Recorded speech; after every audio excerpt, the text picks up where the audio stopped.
Hello guys, welcome back to my YouTube channel. So guys, इस video में मैं आपको पूरी तरीके से क्लियर कर दूंगी टीम फायर 64 की सच्चाई क्या है, ये फेक है, रियल है, और या फिर ये लोग फ्रॉड हैं, स्कैमर हैं, पैसे डिमांड करते हैं, आपके साथ स्कैम करेंगे। इसकी क्या रियलिटी है वो सारी चीज़ें मैं आपको शेयर करूँगी जो मैंने एक्सपीरियंस किया है। तो मैं आपको पहले क्लियर कर देती हूँ कि फॉरएवर क्या है और इसमें ये टीम क्या करती है, इन लोगों का क्या मेन मकसद होता है, इनकी रियलिटी कितनी है और कितनी दूर तक ये लोग आपके साथ सच बोलेंगे। सारी चीज़ें मैं आपको क्लियर कर दूंगी, बट आप इसको बिल्कुल भी स्किप मत करना, क्योंकि स्किप करोगे तो जो भी मैंने बोला है आपको अनक्लियर होगा, और जब ये चीज़ें आपको अनक्लियर होगी तो आपको डिसीजन लेना बहुत ही हार्ड होगा। तो सबसे पहले मैं आपको बताती हूँ, फॉरएवर लिविंग जो है ना, ये एक इंटरनेशनल बिजनेस है। जैसे आपको मीटिंग में बताया गया होगा, जब आपने 2 टाइम मीटिंग लगाई होगी, इसमें ये सारी चीज़ें बताई जाती है कि 164 प्लस कंट्रीज़ में रन कर रही है, इतने टाइम से रन कर रही है। तो इसमें ना काफ़ी सारी इसके ग्रुप्स है, कम्युनिटीज़ है, सोसाइटीज़ है। जैसे मैं आपको कुछ एग्जांपल दे देती हूँ, कौन कौन सी ग्रुप है, कौन कौन सी कम्युनिटीज़ है। जैसे ईगल क्लब 23 हो गया, टीम फायर 64 हो गया, गेम चेंजर हो गया। ये जो भी मैंने अभी आपको नाम बताए, team fire 64, game changer, eagle club 23, achiever club, ये सारे क्या है ना, इसके एक ग्रुप है, कम्युनिटी, एक सोसाइटीज़ हैं। तो बेसिकली अब आपके माइंड में क्वेश्चन आया, टीम फायर 64 आपके साथ स्कैम कर रही है कि नहीं। तो ये मैं पहले आपको मैं अपना एक्सपीरियंस शेयर करूँगी और इसमें आपको क्लियर हो जाएगा क्या है इसकी सच्चाई। और स्किप मत करना, स्किप करोगे तो आप मिस्टेक कर सकते हो, डिसीजन लेने में बहुत बड़ी मिस्टेक कर सकते हो। तो बेसिकली क्या है ना, मैं अपने बारे में बता देती हूँ, मेरा क्या एक्सपीरियंस था। ईगल क्लब 23 से मैं इंट्रोड्यूस हुई थी अराउंड 2 ईयर पहले, 2 साल पहले मैं इंट्रोड्यूस हुई थी एक अननोन पर्सन के थ्रू। मुझे कोई आइडिया नहीं था, मुझे बिज़नेस के बारे में कोई भी आइडिया नहीं था, क्या है कैसे है, बिल्कुल नहीं था। बट मेरे पास एक वाई ज़रूर था कि मुझे अपॉर्चुनिटी चाहिए थी जिससे मैं कुछ खुद को प्रूव कर सकूं, जो मैं चाहती हूं, मैं अपनी नॉलेज को और बिल्ड कर सकूं, मैं अपने स्किल्स को बिल्ड कर सकूं। तो अननोन पर्सन के थ्रू मैं इंट्रोड्यूस हुई और मुझे कुछ नहीं पता था। मैंने उनको अंडरस्टैंड किया, वो क्या बता रहे हैं, मतलब जेनविन जो चीज़ें होती हैं, मैंने क्वेश्चंस किए और उन्होंने मेरे को प्रोसेस बताया। इतनी क्लासेस होगी, मैंने सारे प्रोसेस को एज इट इज़ फॉलो किया। 2 टाइम सेशंस होती थी और उसमें जो बेसिक होता है, मोटिवेशन होता है, वो सारी चीज़ें हुई।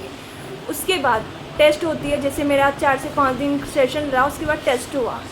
टेस्ट में जो लाइक बेसिक क्वेश्चन, कोई हार्ड नहीं था, मीडियम, जैसे मतलब गाइड कर दिया जाता है कि आप ये कर लो, वो कर लो, प्रोफाइल, प्रोडक्ट प्लान और कुछ इंसेंटिव, बेसिक चीज़ें जो मैंने अंडरस्टैंड किया वही टेस्ट में पूछे गए और बहुत अच्छे तरीके से मैंने उसको पास भी कर लिया।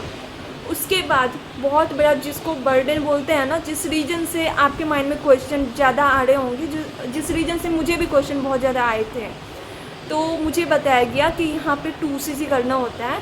अब 2CC में भी अलग अलग प्रोसेस भी बताए गए, 1 टाइम के लिए भी बताया गया कि 1 टाइम में कैसे कर सकते हैं, और शॉर्ट में करना चाहते हैं कैसे कर सकते हैं वो भी।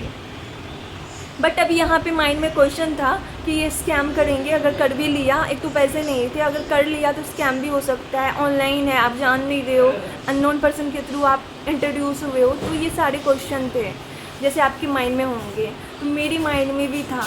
बट क्या है ना, जैसे मीटिंग अटेंड कर ली और जो माइंड में क्वेश्चन था, क्योंकि ये मैंने खुद के डिसीजन से स्टार्टअप करी थी, तो जो भी चीज़ें क्लियर नहीं थी वो क्लियर करते गई टाइम टू टाइम।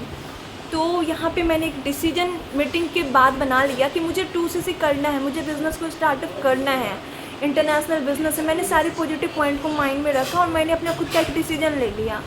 लेकिन 2CC के लिए इतनी अमाउंट होते नहीं है मिडिल क्लास पर्सन के पास कि हम ईजी कर ले, 2CC हो जाएगा और हमारे पास वो अमाउंट है, बोल दिया और हो गया।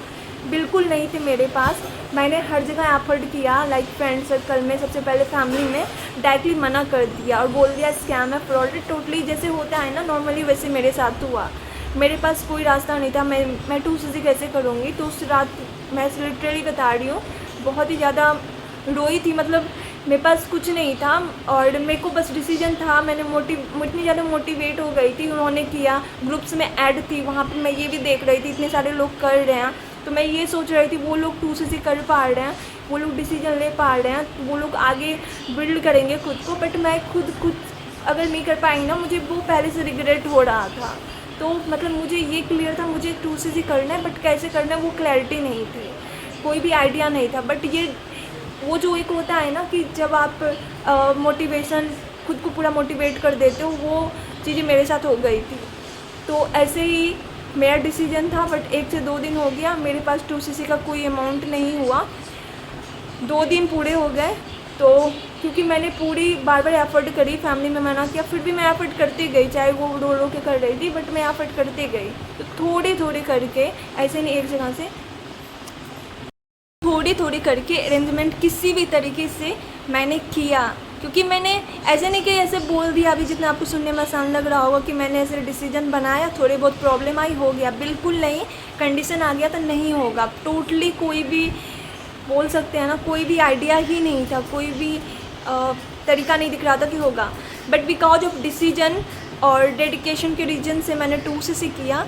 अब भी माइंड में था स्कैम हो रहा है, फ्रॉड हो रहा है, क्योंकि कर तो लिया। अब तो सबसे बड़ा डर हो जाता है कि मैंने पैसे भी लगा दिए, अब कुछ ना ऐसा ना हो।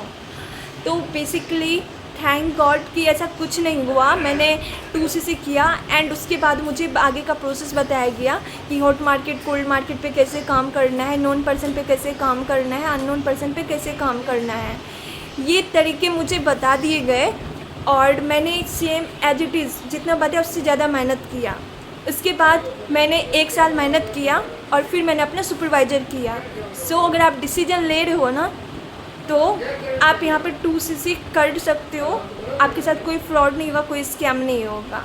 अगर आपके माइंड में कोई भी कन्फ्यूज़न और डाउट हो, आप write down in comment box, मैं इस पर श्योरली रिप्लाई करूँगी और वीडियो बनाऊँगी। Okay, thank you so much for watching. Please don't forget to subscribe, like and share. Thank you.